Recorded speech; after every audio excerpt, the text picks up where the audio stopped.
இந்துக்கள் மலைன்னு சொல்லி இவர் அண்ணாமலை சொல்லணும்னா அண்ணாமலையுடைய மூதாதையர்கள்லாம் அதை எப்படி அங்கே சிக்கந்தர் அனுமதிச்சாங்க என்று நேரில் அந்த மலைக்கு நடந்து போய் தர்காவில் வழிபட்டுட்டு அந்த முருகனுடைய வழிபாட்டு தலத்தில் முருகனை வழிபட்டுட்டு அந்த பக்கம் இருக்கிற இன்னொரு காசி விநாயகர்னு சொல்லி 2-3 அங்கே இருக்கிற தெய்வங்களை எல்லா தெய்வங்களையும் வழிபட்டுட்டு தான் வரேன் நான். மலை உச்சியினுடைய தர்கா இந்துக்களுக்கு சொந்தம் என்று எப்படியாவது இஸ்லாமியர் ஒருவர் பெரிய தொப்பி வச்சுக்கிட்டு தாடி வச்சுக்கிட்டு இஸ்லாமியர் 5 பேர் 10 பேர் யாராவது ஒரு நபர் வரமாட்டாரான்னு காத்திருக்காங்க. ஏன்னா வந்தால் அது ஒரு ஃபோட்டோ பிடிச்சி வீடியோ பிடிச்சி சர்வதேச அளவில் சமூக வலைத்தளங்கள் அவதூறுகளை பரப்பி ஏதாவது இன்னும் பெரிய அளவில் ஒரு அவதூறுகளை கட்டுக்கடங்காமல் பண்ணுறதுக்கான சூழல் இருந்துச்சு. எந்த இறைவனாவது வன்முறையின் பெயரால் என்னை நம்பாதவர்களை கழுத்தாருங்க, கூட்டமாக போய் வீட்டுக்குள்ள தீ வைங்க, பெண்களை கற்பழிங்கன்னு எந்த இறைவன் சொன்னான்? எந்த முருகனாவது என்னை வணங்காத இன்னொரு இறைவனை வணங்குறவர்களெல்லாம் போய் அடித்து துரத்துங்க, இப்படியெல்லாம் போய் பிரச்சனை பண்ணுங்கன்னு எந்த கடவுள் சொன்னார்? நம்முடைய மாண்புமிகு முதல்வர் எப்படிப்பட்ட அச்சுறுத்தலுக்கும் அடிபணியாமல் சட்டத்தின் ஆட்சியை அங்கு நிலைநிறுத்தி இருக்கிறார். ஆகவே தமிழ்நாடு அரசுக்கு நன்றி, மாண்புமிகு முதல்வர் தளபதியாருக்கு நன்றி. ஒட்டுமொத்த தாய் தமிழ் சமூகத்தின் சார்பாக பாராட்டுகளும் நன்றிகளும் குவிந்து வர்றதை பார்க்கலாம். இங்கே இருக்கிற கோடிக்கணக்கான இஸ்லாமியர்களுக்கு தெரியும் நமக்கு இங்கு நீதி கிடைக்கும். சகிப்புத்தன்மையோட மிகுந்த பொறுப்புணர்ச்சியோட ஒவ்வொரு இஸ்லாமியர்களும், குறிப்பாக தமிழ்நாட்டு இஸ்லாமியர்கள் இவ்வளவு அமைதியாக இவ்வளவு பொறுப்பாக அரசின் மீதும் சட்டத்தின் மீதும் அரசியல் சாசனத்தின் மீதும் நம்பிக்கை வைத்து இந்த பிரச்சனையை அணுகிறாங்க. அல்லாஹ்வின் பெயரால் மாநாடு நடத்த மாட்டாங்க, உலகத்தில் அனுமதி. இயேசுபிரான் கிறிஸ்துவின் பெயரால் உலகத்தில் மாநாடு நடக்கிற வழக்கத்திலேயே இல்லை. பௌத்தத்தின் பெயரால் மாநாடு நடக்காது, ஒரு கட்சி நடத்தாது. உலகத்திலேயே பெரும் கொடுமை இந்தியாவில் தமிழ்நாட்டில் மட்டும்தான் முருகனின் பெயரால் ஒரு மாநாட்டை ஒரு அரசியல் கட்சி நடத்துது. எந்த பாகுபாடும் இல்லாமல் அனைத்து மக்களையும் சமமாக நடத்துகிற அரசு ஒன்று உலகத்தில் இருக்குதுன்னா அந்த தமிழ்நாட்டு அரசு தான். தமிழ்நாட்டில் தான் ஐரோப்பாவிலை விட அமெரிக்காவை விட கூடுதலான ஜனநாயகம் இருக்கிற நாடு தமிழ்நாடு மட்டும்தான். வேலை வேண்டுமா? ப்ளூ ஓஷன் இருக்கிறது. 10th 12th டிப்ளமோ டிகிரி படித்தவர்களுக்கு உணவு, தங்குமிடம், இஎஸ்ஐ, பிஎஃப் இன்சூரன்ஸ் உள்ளிட்ட சலுகைகளுடன் அனுபவத்திற்கேற்ற நல்ல சம்பளம் 15,000 முதல் 30,000 வரை. பெண்களுக்கு முன்னுரிமை. 2,000க்கும் மேற்பட்ட வேலை வாய்ப்புகள் உள்ளன. இப்போதே தொடர்பு கொள்ளுங்கள். Blue ocean.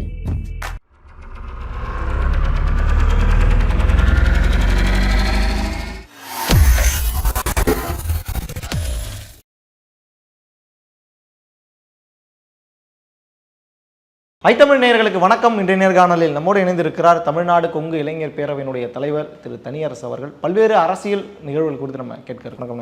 வணக்கம் ஐத்தமிழுக்கு வணக்கம். எப்படி இருக்கீங்க? நலமாக இருக்கேன். நாங்கள் தொடர்ச்சியாக பார்த்துட்டு இருக்கோம் உங்களுடைய நேர்காணல்கள், அதே போல் டிபேட்ஸில் போட்டு விளாசிட்டு இருக்கீங்க, ரொம்ப அருமையாக பண்ணிட்டுருக்கீங்க. இப்போ பெரிய பிரச்சனையாக பேசப்பட்டு கொண்டிருப்பது திருப்பரங்குன்ற விவகாரம். இதுக்கு முன்னாடி இஸ்லாமியர்களை ஆடு வெட்டக்கூடாது, பலியிடக்கூடாது அப்படிங்கிற மாதிரிலாம் ஒரு பிரச்சனை வந்தது. அப்பயும் நீங்கள் பேசியிருக்கீங்க தொடர்ச்சியாக. இன்றைக்கி ஒட்டுமொத்தமாக இஸ்லாமியர்களில் எந்த ஒரு எதிர்ப்புமே தெரிவிக்கல. வாண்டடாக திமுக அரசு இஸ்லாமியர்களை உள்ளே கொண்டு மத நல்லிணக்கன்னு ஒரு பேரை வச்சு தேவையில்லாத ஒரு பிரச்சாரத்தை உண்டு பண்ணுறாங்கன்னு சொல்லி இந்துத்துவ அமைப்பை சார்ந்தவர்களும் வலதுசாரிகளும் சொல்லிட்டு இருக்காங்க. உண்மையிலே யார் தான் இதில் அரசியல் பண்ணுறதா நீங்கள் பார்க்குறீங்க? பாஜக இந்துத்துவ அமைப்பு தான் திட்டமிட்டு இந்த சம்பவத்தை அரசியலாக்கி அதன் மூலமாக சாதாரண பாமர அப்பாவி இந்துக்கள் என்று அவர்கள் சொல்லுகிற இந்த தமிழ் சமூகத்தை, தமிழ் மக்களை சாதியின் பெயரால் மதத்தின் பெயரால் மக்களை பிரித்து வாக்குகளை அறுவடை செய்து அதிகாரத்தை கைப்பற்றப்பட்ட அதிகாரத்தின் மூலமாக ஆயிரம் ஆண்டுகளாக அடிமைகளாக இருந்த சமூகத்தை ஜனநாயகத்தின் பெயரால் அந்த பாமர மக்களின் வாக்குகளையே பெற்று மீண்டும் அவர்களை அடிமையாக்குவது. அந்த அடிமை நிலை தமிழ்நாட்டில் இவ்வளவு காலம் இல்லாமல் இருந்துச்சு. கிட்டத்தட்ட ஒரு 100 ஆண்டுகள் போராட்டம். அதில் இப்போ சுதந்திர இந்தியாவில் பாஜக ஆட்சி பொறுப்புக்கு வந்த பிறகு இந்தியாவினுடைய எல்லா பகுதியையும் அது அதனுடைய கோட்பாட்டின்படி அது அந்த மதம் சார்ந்து பெரும்பான்மை இந்து வாதத்தை முன்வைத்து மாநில அரசுகளின் அதிகாரத்தை கைப்பற்றி இருக்கிறது, ஆளுகிறது. இந்திய அரசாங்கத்தை பாரிய அதிகாரத்தை பேரரசாக வைத்திருக்கிறது. தமிழ்நாடு மட்டும் அதற்கு விதிவிலக்காக இருந்தது. ஏன்னா தமிழ்நாடு பாஜகவின் அல்லது இந்துத்துவ மதம் சார்ந்த கருத்தியலுக்கு எதிரான மத சார்பற்ற அரசியல் சாசனத்தின் அடிப்படையில் இயங்குகிற ஒரு ஜனநாயக அரசியல், ஒரு சுதந்திர மக்களாட்சி பண்புகளோடு உள்ளடக்கிய மண் அரசியல் தமிழ்நாடு என்பதனால் தமிழ்நாட்டுக்குள் அவர்களால் ஊடுருவ முடியவில்லை. இங்கே நடக்கிறது திராவிட மாடல் அரசு, திராவிட முன்னேற்ற கழகத்தின் அரசு, தளபதி முதல்வர் ஸ்டாலினுடைய அரசு என்பதனால் இதை வீழ்த்த திட்டமிட்டு பாஜக பல்வேறு நகர்வுகளை நகர்த்தியது. இந்துத்துவ இயக்கங்கள், RSS உள்ளிட்ட அமைப்புகள், அவைகளிலெல்லாம் வெற்றி பெற முடியாத அவர்கள் இப்பொழுது தென் தமிழ்நாட்டின் மதுரையின் மையப்பகுதியில் திருப்பரங்குன்றத்தில் ஒரு மலையின் ஒரு தூணில் கார்த்திகை விளக்கை ஏற்றுகிறோம் என்கின்ற பெயரில் நீதி அரசர்களின் துணையோடு அந்த சம்பவத்தில் ஒரு குழப்பத்தை ஏற்படுத்தி மக்கள் மத்தியில் இப்போ ஒரு பதட்டத்தை தமிழ்நாட்டு மக்கள் மத்தியில் ஒரு பதட்டத்தை உருவாக்கி இருக்கிறார்கள். அந்த பதட்டத்திற்கு தமிழ்நாட்டு மக்கள் இரையாக மாட்டார்கள். இந்துத்துவ இயக்கங்கள் எவ்வளவு அது கதறினாலும், எவ்வளவுதான் அதில் அவதூறுகளை பரப்பினாலும், அந்த சிக்கந்தர் அதனுடைய தர்காவுக்கும் அங்கே இருக்கிற திருப்பரங்குன்றத்தினுடைய முருகனுக்கும் ரொம்ப நெருக்கமான உறவு இருக்குது. அவர்கள் ஒரு தாய் மக்கள் தான்.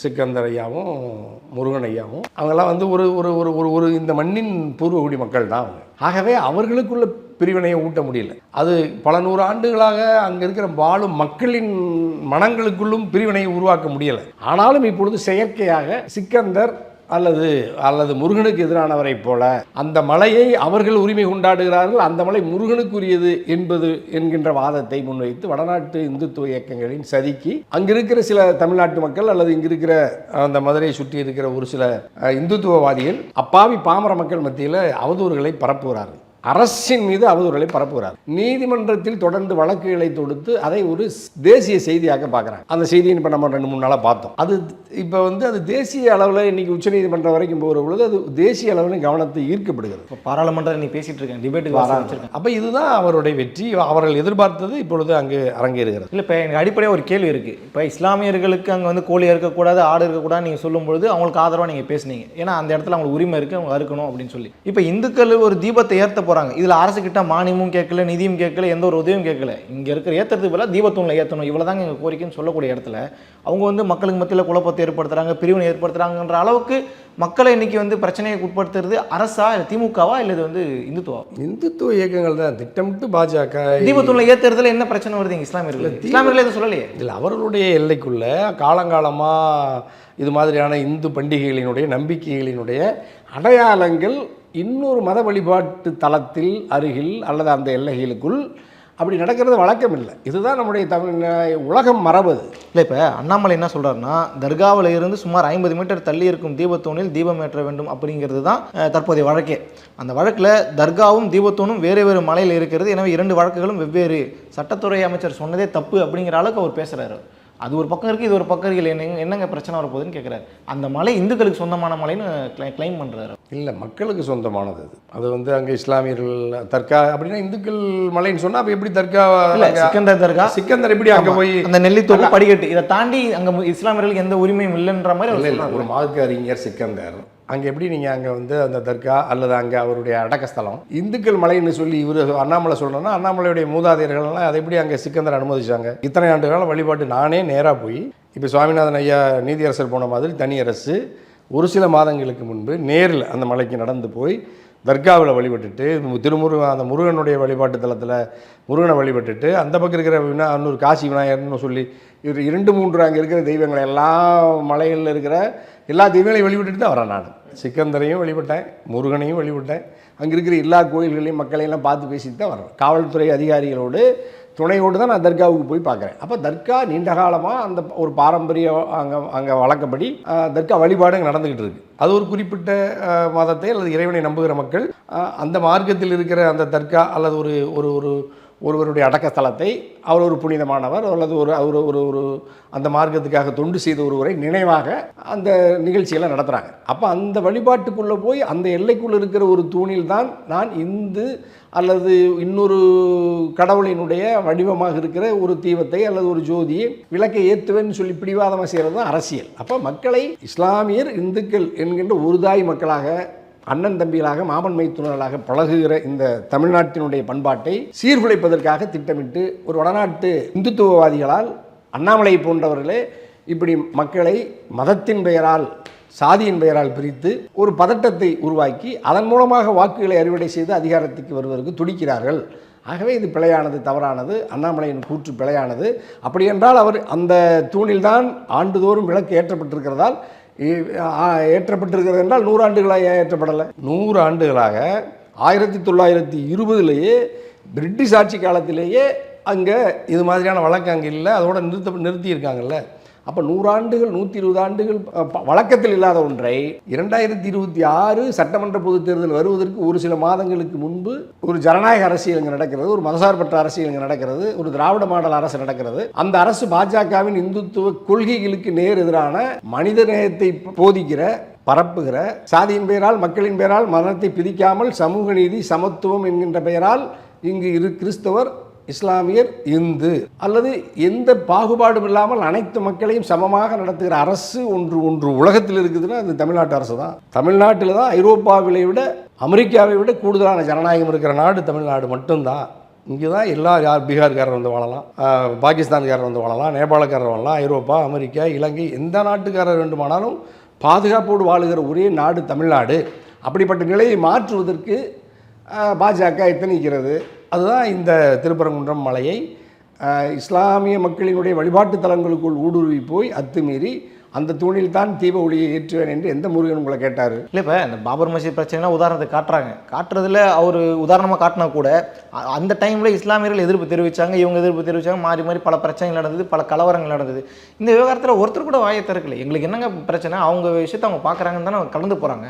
இப்போ கடந்து போகிறவங்கள வாண்டடாக வம்பில் இழுத்து விடுற மாதிரியில் இருக்குது இந்த வழக்கில். இல்லை, அதில் இப்போ நீங்கள் துவக்கத்திலே சொன்னீங்க இஸ்லாமியர்கள்லாம் யாரும் களத்துக்கு வந்து போராடலையான்னு சொன்னீங்க. ஆனால் இந்துத்துவ இயக்கங்கள் அங்கே போராடுகிறவர்களெல்லாம் எப்படியாவது இஸ்லாமியர் ஒருவர் பெரிய தொப்பி வச்சுக்கிட்டு தாடி வச்சுக்கிட்டு இஸ்லாமியர் 5 பேர் 10 பேர் யாராவது ஒரு நபர் வரமாட்டாரான்னு காத்திருக்காங்க. ஏன்னா வந்தால் அதை ஒரு ஃபோட்டோ பிடிச்சி வீடியோ பிடிச்சி சர்வதேச அளவில் சமூக வலைத்தளங்களில் அவதூறுகளை பரப்பி ஏதாவது இன்னும் பெரிய அளவில் ஒரு அவதூறுகளை கட்டுக்கடங்காமல் பண்ணுறதுக்கான சூழல் இருந்துச்சு. நல்ல வேளை தமிழ்நாட்டில் இருக்கிற, இந்தியாவில் இருக்கிற ஒட்டுமொத்த இஸ்லாமிய சமுதாய மக்களும் இது அரசு, தேர்ந்தெடுக்கப்பட்ட அரசு சட்டத்தை மதித்து நீதி பரிபாலனத்தை அது சட்டத்தின்படி பரிபாலனத்தை பாதுகாக்கும் நீதியங்கிறதுனால அரசிடம் அந்த பொறுப்பை ஒப்படைச்சிருக்காங்க. இஸ்லாமியர்களோ கிறிஸ்தவர்களோ அல்லது இந்துக்களோ அரசு அதில் சரியாக செயல்படுது. அப்போ அரசை ஆதரிக்கிற ஜனநாயக சக்திகள், இப்போ தனியரசு போன்ற ஜனநாயக சக்திகள் சாதியின் பெயரால் மதத்தின் பெயரால் மக்களை பிரிப்பதை எதிர்க்கிற மதசார்பற்ற இந்த தன்மை இந்த மண்ணில் வலிமை பெற வேண்டும் என்று கருத்தில் போராடுகிற நாங்கள்லாம் அங்கே திருப்பரங்குன்றத்தில் சிக்கந்தரும் இருப்பார், முருகனும் இருப்பார். நாங்கள் பாகுபாடாக பார்க்கல. சிக்கந்தரை தனியாக, முருகனை தனியாக, அங்கே இருக்கிற மக்களே பார்க்கல. மதுரையில் இருக்கிற லட்சக்கணக்கான இந்துக்கள் சிக்கந்தரையும் வணங்குறாங்க. சிக்கந்தர் போய் வணங்குறாங்க. சிக்கந்தருக்கு தர்காவுக்கு வர்றவங்க முருகனை கூட வணங்குவாங்க. அதனால என்ன இருக்குது? அங்கே போய் இங்கே ஆடு கோழி அல்லது அங்கே ஏதாவது ஒரு வழிபாட்டு நேர்த்தி கடன் இருக்குதுன்னு வச்சுங்களேன். அந்த நேர்த்தி கடனை இது வரைக்கும் நம்ம நடத்திக்கிட்டு தான் இருந்தேன். இப்போவே அரசு, நானே அதை காவல்துறையை கண்டித்தேன். நான் போகிறதுக்கே காவல்துறை அனுமதிக்கலை. நான் கடுமையாக போராடி வாதாடி அவர் உயரதிகாரிகளுக்கெல்லாம் பேசி தான் என்னையே இப்போ காவல்துறை பாதுகாப்போடு அனுப்புகிறாங்க. அப்போ அந்தளவுக்கு அது முதல்ல அப்படி தடை பண்ணுறதே தவறு. சிக்கந்தர் தர்காவுக்கு யார் வேண்டுமானாலும் வழிபடுவதற்கும், இந்துக்களே கூட வழிபடுவதற்கும், நேர்த்திக்கடன் செலுத்துவதற்கு, ஆடு கோழி பலியிடுவதற்கு அல்லது அதை அவர்கள் நேர்த்தி கடனாக செலுத்துவதற்கு என்ன தடை? அது தமிழ்நாடு அரசோ இந்திய அரசாங்கமோ சட்டமோ தடுக்கக்கூடாது. அது மட்டுமல்ல, ஒரு மலை அல்லது ஒரு குன்று ஒரு இறைவனுக்கு சொந்தமானது அல்லது ஒரு மார்க்கத்தை நம்புபவர்களுக்கு, இதெல்லாம் ஆதிவாசிகள், காட்டுவாசிகள், மூடர்கள் நிறைந்த நாட்டில் இப்படிப்பட்ட அவதூறுகளை பரப்புறது, மக்கள் சாதியின் பெயரால் மதத்தின் பெயரால் கடவுளின் பெயரால் மோதுவது என்பதே ஒரு நவீன அரசியல் சமூகத்துக்கு எதிரானது, நாகரிக சமூகத்துக்கு நேர் எதிரானது. ஐஏஎஸ் படித்தவன், ஐபிஎஸ் படித்தவன், நீதிபதியாக இருக்கிறவன், கலெக்டராக இருக்கிறவனே என்னோட சாமி தான் உயர்ந்தது, உன்னோட கடவுள் தான் உயர்ந்ததுன்னு கட்டி உருண்டுறான்னா, கழுத்து அறுத்து ரத்தத்தை சுவைக்கிறான்னா, எதுக்கு கல்வி, எதுக்கு கல்லூரி, எதுக்கு பல்கலைக்கழகம், எதுக்கு உங்களுக்கெல்லாம் எந்த இறைவன் உங்களுக்கு இந்த வன்முறையை போதிச்சா? எந்த இறைவனாவது வன்முறையின் பெயரால் என்னை நம்பாதவர்களை கழுத்தாருங்க, கூட்டமாக போய் வீட்டுகளை தீ வைங்க, பெண்களை கற்பழிங்கன்னு எந்த இறைவன் சொன்னான்? எந்த முருகனாவது என்னை வணங்காத இன்னொரு இறைவனை வணங்குகிறவர்களெல்லாம் போய் அடித்து துரத்துங்க, இப்படியெல்லாம் போய் பிரச்சனை பண்ணுங்கன்னு எந்த கடவுள் சொன்னார்? ஆயிரக்கணக்கான இந்து கடவுள்களில் எல்லாரும் அன்பை மட்டும்தான் போதித்தார்கள். எல்லா மக்களையும் அன்பு, அமைதி, கருணை, ஈவு, இரக்கம்ங்கிற சொல்கிறதுல உலகத்திலேயே இந்த வார்த்தைகளுக்கு மெர்சி, ஆங்கிலத்தில் கூட இத்தனை வகை இல்லை. ஆனால் தமிழ் மொழியில் மட்டும்தான் இருக்குது. அன்பு, ஈவு, இரக்கம், கருணை, பாசம்னு மனிதனை அன்புமயப்படுத்துறதில்ல இத்தனை வார்த்தைகள் உலகத்தில் இந்த தமிழ் மொழி தவிர எந்த மொழி இல்லை.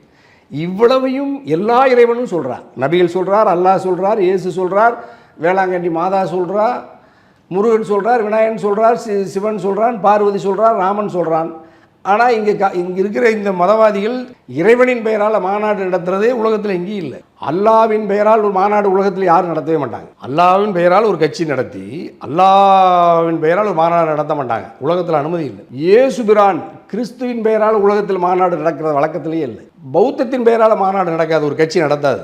ஆனால் உலகத்திலேயே பெரும் கொடுமை இந்தியாவில் தமிழ்நாட்டில் மட்டும்தான் முருகனின் பெயரால் ஒரு மாநாட்டை ஒரு அரசியல் கட்சி நடத்துது, ஒரு அரசியல் இயக்கம் நடத்துது. அந்த முருகனின் பதாகையை தாங்கி கொண்டு அந்த கட்சிக்கு நீங்கள் வாக்களிங்கன்னு அந்த மக்கள்கிட்ட வேண்டுகோள் வைக்கிறதே முதல்ல தடை செய்யப்பட வேண்டிய இயக்கம். அந்த முதல்வரெல்லாம் வேல் தூக்குனார், அப்பெல்லாம் நமக்கு இந்த கேள்வி கேட்கலையே. இல்லை, அவங்கெல்லாம் வாக்கு கேட்கல. முருகனின் வேலை பார்த்து அவங்க பக்தியில் போகிறது வேற. அந்த பக்தியை இறைவனை கொண்டு போய் நீங்கள் வாக்கு கொடுங்க இப்போ அப்படின்னு கேட்குறதே முதல்ல பிழையானது, தவறானது. நீங்கள் பாகிஸ்தானில் அல்லாவின் பெயரால் நபிகளின் பெயரால் அங்கே இந்த மாநாடு நடக்கவே முடியாது. அங்கே நீங்கள் நேபாளத்தில் இருக்குது கட்சி இருக்குது, ஆப்கானிஸ்தானில் இருக்குது, பங்களாதேஷில் இருக்குது, பாகிஸ்தானில் இருக்குது. அங்கெல்லாம் போய் நீங்கள் அவாம் லீக்லேயோ இன்னொரு தேசிய லீக்கில் இருந்து மாநாடு அல்லாவின் பெயரால் நபிகளின் பெயரால் மாநாடு நடத்த முடியாது. அந்தந்த கட்சிகளின் பெயரால் நடத்தலாம். இந்தியாவிலேயும் இதுவரைக்கும் எத்தனையோ அரசியல் கட்சிகள் இருந்திருக்கு. கம்யூனிஸ்டுகள் இருக்குது, காங்கிரஸ் இருக்குது, பாஜக கூட ஆரம்ப காலகட்டத்தில் இப்படி இறைவனை நேரடியாக அழைச்சிக்கிட்டு போய் எல்லாம் வாக்கு கேட்கலாம். இப்போ சமீபத்தில் இறைவனையே சுமந்து கொண்டு போய் வாக்கு கேட்குறாங்க. ஒரு கட்சி மட்டும்தான் இந்துக்களுக்கு அக்மாக் இறைவனினுடைய தூதுவர்களை போல இவர்கள் மக்கள் மத்தியில் ஒரு அறியாமையை மக்களை பிரிக்கிறதுல கவனமாக இருக்காங்க. இது நாகரீக சமூகத்துக்கு எதிரானது. அது தமிழ்நாட்டில் இல்லாமல் இருந்தது. இப்பொழுது மதுரை திருப்பரங்குன்றத்தில் இது மாதிரி சம்பவங்களில் இப்போ கார்த்திகை தூண் தீபம் அப்படிங்கிற அளவில் மக்களை இவர்கள் அதில் நீங்கள் முக்கியமான கேள்வி, இஸ்லாமியர்கள் அங்கே யாரும் போகலை, கோரிக்கை வைக்கல, போராடலை. போகாமல் இருக்கிறதா நல்லது. ஏன்னா இஸ்லாமியர்களுக்கு தெரியும், இங்கே இருக்கிற கோடிக்கணக்கான இஸ்லாமியர்களுக்கு தெரியும், நமக்கு இங்கு நீதி கிடைக்கும், நம்முடைய வழிபாட்டு உரிமையை யாரும் அத்துமீறி பறிக்க முடியாது. இங்கே இருக்கிற அரசியல் கட்சிகளும் நம்மால் தேர்ந்தெடுக்கப்பட்ட அரசும் நாம் உருவாக்கி வைத்துக் கொண்டிருக்கிற அரசியல் சாசன சட்டமும் நமக்கு இந்த உரிமையை பாதுகாக்குங்கிற நம்பிக்கையில் சகிப்புத்தன்மையோட மிகுந்த பொறுப்புணர்ச்சியோட ஒவ்வொரு இஸ்லாமியர்களும், குறிப்பாக தமிழ்நாட்டு இஸ்லாமியர்கள் இவ்வளவு அமைதியாக இவ்வளவு பொறுப்பாக அரசின் மீதும் சட்டத்தின் மீதும் அரசியல் சாசனத்தின் மீதும் நம்பிக்கை வைத்து இந்த பிரச்சனையை அணுகிறாங்க. அவர்களுக்கு தான் நம்ம முதல்ல இஸ்லாமியர்களுக்கு தான் முதல்ல நன்றி சொல்லணும். அதே மாதிரி இந்துத்துவ சக்திகள் திட்டமிட்ட அவதூறுகளை பரப்புகிற சில சூழ்ச்சிக்காரர்கள், சில சமூக விரோதிகளின் இந்த ஊடுருவல், இந்த பிரச்சாரத்தை எல்லாம் 99 விழுக்காடு தமிழர்கள் இந்துக்கள் அந்த அவதூறை ஏற்கல. அவர்கள் இஸ்லாமியர்களை வெறுப்பா பார்க்கல, சிக்கந்தரையும் அவங்க வெறுப்பா பார்க்கல. அவர்கள் முருகனை மதிப்பதை போலவே சிக்கந்தரை மதிக்கிறார். இஸ்லாமியர்கள் சிக்கந்தரை மதிப்பதை போலவே முருகப்பெருமானையும் மதிக்கிறார். அப்போ மக்களுக்குள்ள இங்கே எந்த வேறுபாடும் இல்லை. ஆனால் திட்டமிட்டு மக்களை பிரித்து அரசுக்கு எதிராக, ஜனநாயக சக்திகளுக்கு எதிராக இந்துத்துவ சக்திகள் இந்த இந்த பிரித்தாளும் முயற்சிகளை ஈடுபடுறாங்க. மக்கள் அனுமதிக்க மாட்டார்கள். அதுலேயும் திருப்பரங்குன்றத்தை சுற்றில் இருக்கிற மக்கள், மதுரை மதுரை மாவட்டத்தில் இருக்கிற மக்கள் 99 விழுக்காடு பேர் சிக்கந்தர் மலையை, சிக்கந்தரையும் முருகனையும் அவங்க வெவ்வேறாக பார்க்கல. பாஜகவின் இந்த சூழ்ச்சிக்கு அவர்கள் இரையாகலை. ஏன்னா இந்த 3 நாளாக அவங்க எவ்வளவோ அங்கே ஏதாவது ஒரு பதட்டத்தை, ஏதாவது ஒரு வன்முறை உருவாக்குறதுக்கு அவர்கள் முயன்றாலும் கூட அதை அனுமதிக்கவே இல்லை அந்த மக்கள். நீங்கள் கடையெடுப்பு நடத்தணும்னு சொல்லி இந்துத்துவ அமைப்பு சொல்லும்போது யாருமே அதை கவனிக்கல. அவங்க வேலையை சரவை பார்த்துட்டு மக்கள் ரொம்ப அன்பானவங்க, பாசமானவங்க. ஆனாலும் கூட நம்ம இதை ரொம்ப நுட்பமாக கவனமாக நம்ம ஐத்தமிழ் மூலமாக இருக்கிற கோடிக்கணக்கான நம்முடைய தாய் தமிழ் சமூகம், தமிழர்கள் நாம் சாதியால் மதத்தால் பிரித்து விடக்கூடாது. நாம் தமிழர் என்கின்ற அளவில் உணர்வுபூர்வமாக ஒற்றுமையாக இருந்து எல்லா வழிபாட்டு உரிமைகளையும் நம்ம அந்தந்த மக்களுக்கான வழிபாட்டு உரிமைகளை பாதுகாத்து எந்த மதத்தின் அல்லது எந்த இறைவனையும் நாம் உயர்த்தி தாழ்த்தி மதத்தின் பெயரால் இறைவனின் பெயரால் மக்களாகிய நாம் புரிந்து போய்விடக்கூடாது அப்படிங்கிறதுல தமிழ்நாட்டு மக்கள் உறுதியாக இருக்கிறாங்க. அதில் திராவிட முன்னேற்ற கழகம் அரசு நேர்மையாக நடுநிலையோடு நம்முடைய மாண்புமிகு முதல்வர் எப்படிப்பட்ட அச்சுறுத்தலுக்கும் அடிபணியாமல் சட்டத்தின் ஆட்சியை அங்கு நிலைநிறுத்தி இருக்கிறார். ஆகவே தமிழ்நாடு அரசுக்கு நன்றி, மாண்புமிகு முதல்வர் தளபதியாருக்கு நன்றி. ஒட்டுமொத்த தாய் தமிழ் சமூகத்தின் சார்பாக, எல்லா சாதி மதங்களின் மக்களின் சார்பாக இந்த அரசுக்கு, காவல்துறைக்கு, மாவட்ட வருவாய்த்துறைக்கு பாராட்டுகளும் நன்றிகளும் குவிந்து வர்றதை பார்க்குறோம். அப்போ இந்துத்துவ சக்திகளுடைய மிரட்டலுக்கு அடிபணியாமல் சட்டத்தின் ஆட்சியை நிலைநிறுத்துவதில் தமிழ்நாட்டில் இருக்கிற 99 விழுக்காடு அரசியல் கட்சிகள் அரசின் இந்த முயற்சியை ஏற்கிறார்கள், பாராட்டுகிறார். ஆகவே தமிழ்நாட்டில் இவர்களுடைய சூழ்ச்சிக்கு நாம் இரையாகாமல் தமிழர்களாகி நாம் ஒன்றுபட்டு இருக்கணும். சாதியின் பெயராலோ மதத்தின் பெயராலோ இறைவனின் பெயராலோ மக்கள் நாம் பிரிந்து நமக்குள் மோதி அதன் மூலமாக வன்முறை, கலவரம், உயிரிழப்பு, சிறை, குடும்ப இழப்பு இவைகளெல்லாம் நாம் ஏற்கக்கூடாது. அது கற்கால மனிதனுக்கு இணையானது.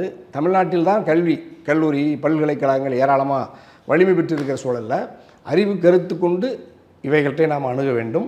இந்துத்துவ சூழ்ச்சிக்கு மக்கள் இரையாகிவிடக்கூடாது அப்படிங்கிறத நம்ம ஐத்தமிழ் வழியாகவும் கோடிக்கணக்கான நம்முடைய தாய் தமிழ் சமூகத்துக்கும் நம்ம அறைகோவலாக விடுத்து ஒற்றுமையாக இருப்போம்.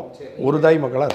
நீங்கள் சொல்ல வரல நான் புரிஞ்சுக்கிறேன்னா, வட மாநிலங்களில் எப்படி பிரித்தாளும் கொள்கையை வைத்து இவர்கள் அரசியல் செய்யறோ அதே அரசியல் இங்கே பண்ணுறாங்கன்ற மாதிரி நான் புரிஞ்சுக்கிறேன். பல விஷயங்களை பல வெடியாக வெடித்து கொடுத்துருக்கீங்க. ரொம்ப நன்றி. மிக்க மகிழ்ச்சி.